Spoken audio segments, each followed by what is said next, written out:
शिवसेना उद्धव बाळासाहेब ठाकरे गटाच्या प्रवक्त्या जयश्रीताई शेळके यांची प्रतिक्रिया बघूया सविस्तर.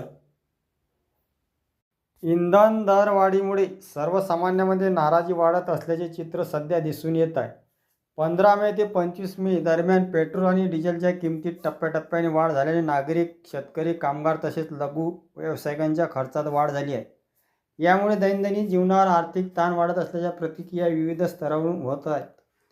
यावर प्रतिक्रिया देताना शिवसेना उद्धव बाळासाहेब ठाकरे गटाच्या प्रवक्त्या जयश्रीताई शेळके यांनी केंद्र आणि राज्य सरकारवर टीका केली आहे. इंधन दरवाढीमुळे सामान्य नागरिकांचे आर्थिक नियोजन कोलमडत असल्याचे त्यांनी म्हटले आहे.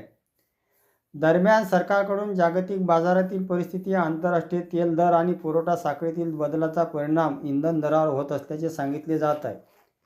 दरवाढीचा परिणाम शेती, वाहतूक आणि बाजारपेठेवर होत असल्याचे नागरिकांकडून दर नियंत्रणासाठी ठोस उपाययोजना करण्याची मागणी करण्यात येत आहे.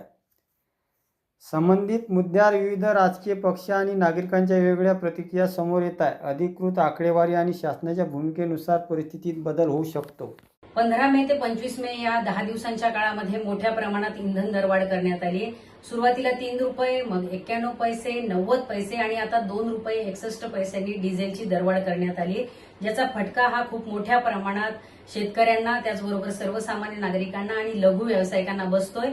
परंतु याचं देशातल्या आणि राज्यातल्या सरकारलाही काहीही घेणं देणं नाही.